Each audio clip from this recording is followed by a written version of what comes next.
For years we've heard the same old story. She's writing to you because she's being nice. Don't get your hopes up, it's just politeness. But let me tell you something. Women don't invest time in someone who doesn't generate anything for them. If a woman starts asking you certain questions, it's not by chance. It's her elegant, almost invisible way of letting you know that something is going on inside her, even if she doesn't admit it yet. While you're analyzing whether to use a period or an emoji in your message, her brain is already projecting a possible future with you. The problem is that most men have no idea how to interpret these signals. And of course, they then say that women are complicated when in reality they're just communicating in another emotional language. Today I'm going to translate that language for you. We're going to decipher the 5 questions a woman asks when she's starting to fall in love.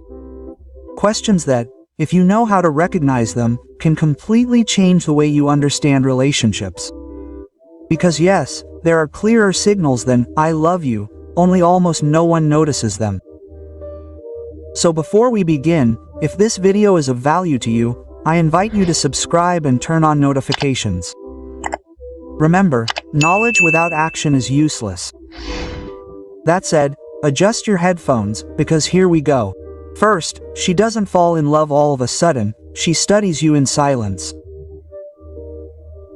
Many men believe that women fall in love overnight, as if an internal algorithm clicked and suddenly they were ready to write you paragraphs full of hearts. But no, the process is much more subtle, more psychological, and above all, more logical than you think. When a woman begins to feel something, her mind doesn't get messy, it gets organized. It begins to analyze you, observe you, and gauge your responses. And even though you're still thinking about what photo to upload to your profile, she's already forming emotional hypotheses about you.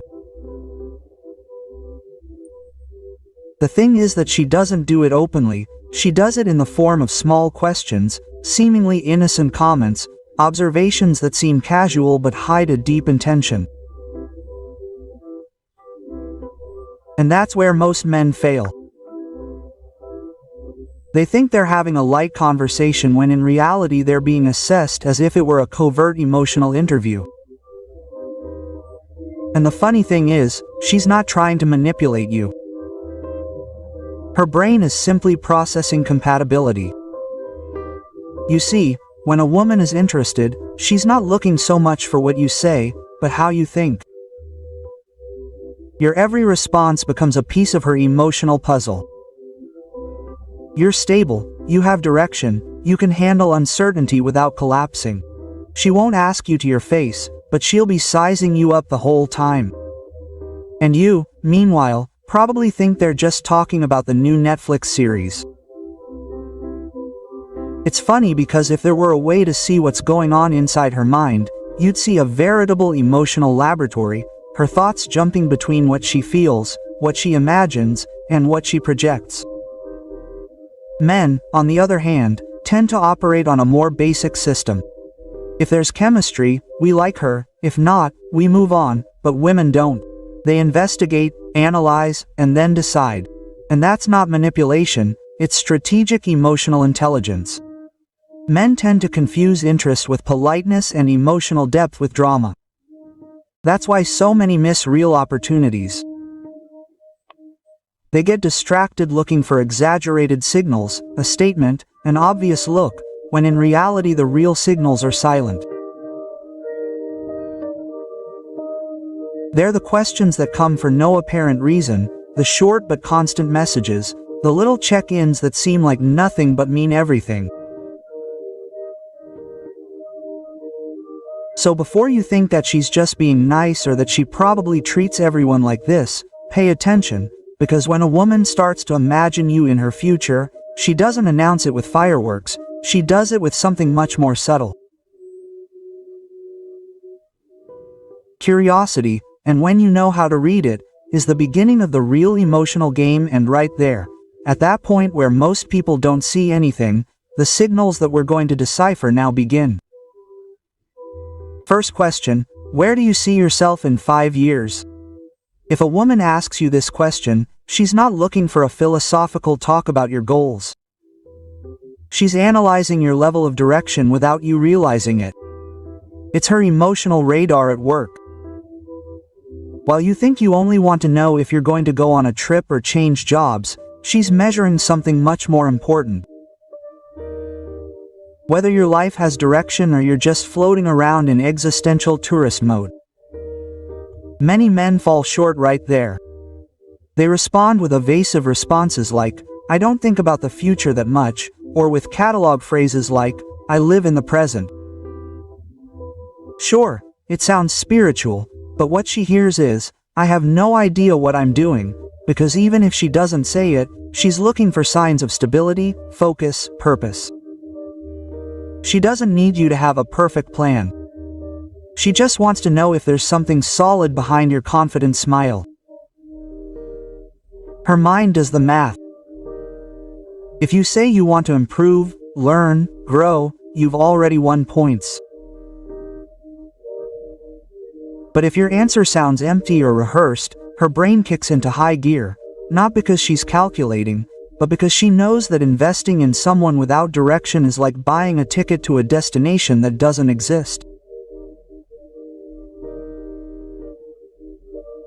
Men think that question is a trap when it's actually an opportunity. A chance to show vision, not fantasy. Because there's nothing more appealing than a man with purpose, even if it's still a work in progress. As Seneca would say, no wind is favorable to those who don't know which port they're headed to. She doesn't expect you to have a detailed map of your life, just that you know which way to row. She doesn't want empty promises, she wants authenticity. If you answer honestly, even if it's just a simple, "I don't have everything clear, but I'm working on it," you'll convey something that's rarely seen, coherence. So when she asks you, "Where do you see yourself in 5 years?" Don't laugh, don't dodge, don't improvise. Take a breath, look at her, and answer from your truth, because what you really want to know isn't your destination, but whether you have direction. And if you do, believe me, you won't need to say much more. Your conviction will speak for you. Second question, how do you feel about me? That short and seemingly harmless question has made more men sweat than a pop math test. When a woman asks you, "How do you feel about me?" she's not looking for a poem or a declaration of love worthy of a soap opera. She's testing the emotional temperature of the terrain. She wants to know if what you have is a bonfire or a spark lost in the wind. The problem is, many men freeze. Some respond with sarcasm, "I don't know, I like you." Others panic and blurt out a, "Why do you ask?" trying to dodge the subject as if it were a death trap.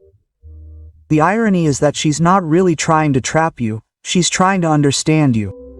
She wants to see if you have the maturity to acknowledge what you're feeling without dressing it up with jokes or evasions. And yes, I know. Talking about feelings is not most people's favorite sport. But she doesn't expect a lecture on emotional psychology, she just wants authenticity. Women have an almost supernatural radar for detecting automatic responses. If you're faking it, she notices it. If you're exaggerating, she suspects it. But if you're being genuine, even if it sounds awkward or insecure, she appreciates it, because while many are afraid to appear vulnerable, she knows that vulnerability is the surest sign of genuine interest. The funny thing is that this question comes up right when she feels something. She doesn't ask it at the beginning, but when her mind starts to build something deeper. She needs to confirm if she's alone in the process or if you're also there emotionally. And if she senses doubt, her self-protective instinct kicks in.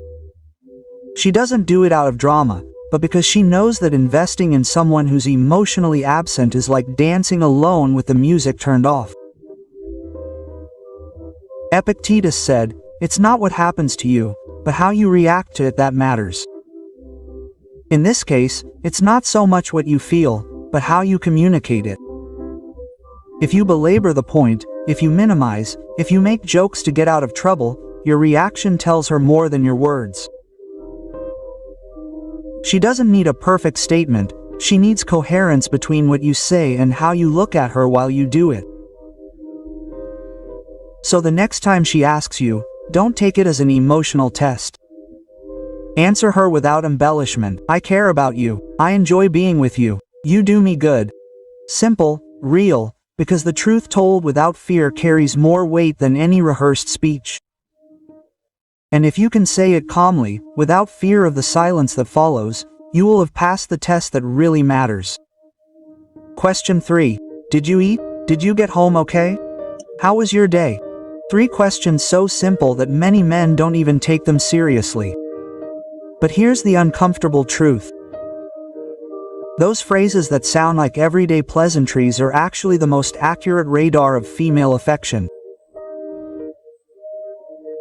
When a woman starts to care whether you ate or arrived safely, her brain is no longer in curiosity mode, it's in emotional care mode. And yes, as exaggerated as it may sound, that means you're already renting premium space in her mind. Many men respond with the enthusiasm of a stone. Yes, I ate. Yes, I arrived. All good. 3 words, dead conversation. Not because they don't want to talk, but because they don't understand the subtext. She doesn't want to know if you ate rice or pasta. She wants to know if you're taking care of yourself, if you're okay, if you've thought about her during the day. It's her way of saying I care without saying it directly. Men, by nature, tend to compartmentalize work in one drawer, friends in another, relationships in another. But when she starts popping up between those compartments, in the middle of traffic, on a work break, or while you're choosing dinner, it's a sign that you're ceasing to be an individual project and becoming part of her mental map. And when she asks you those things, she's gauging whether you're doing the same. There's something almost poetic about those little routines. How was your day? It may sound trivial, but it's her way of entering your world. She's not looking for a corporate report, she's looking for connection. She wants you to open the emotional door and let her in, even if it's just for 5 minutes. But if you answer like a robot, the door closes and she's left wondering if you're really present or just following protocol. Marcus Aurelius said, "Attention to the little things is a virtue of the wise," and in love that phrase comes to life.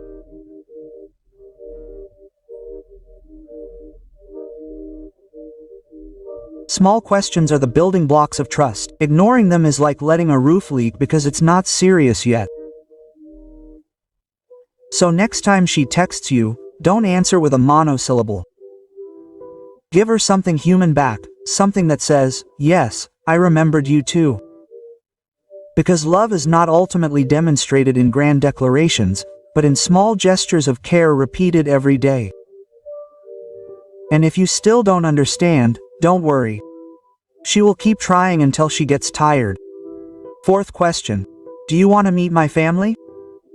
That question is not a casual invitation, it is an emotional bomb with a bow. When a woman tells you, "I want you to meet my family," she is not saying, "Come over to dinner." She is saying, "I want to see if you fit into my real life." And yes, get ready, because behind that friendly smile lies a test that's harder than any job interview. Many men are overconfident. They think it's all about going to eat and getting along with mom. Wrong. What she's really doing is opening the door to her intimate universe, the most sincere and sometimes the most chaotic.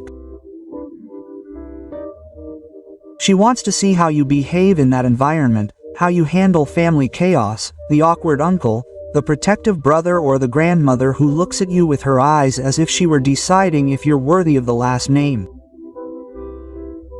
It doesn't matter so much if you make jokes, if you help set the table or if you bring dessert.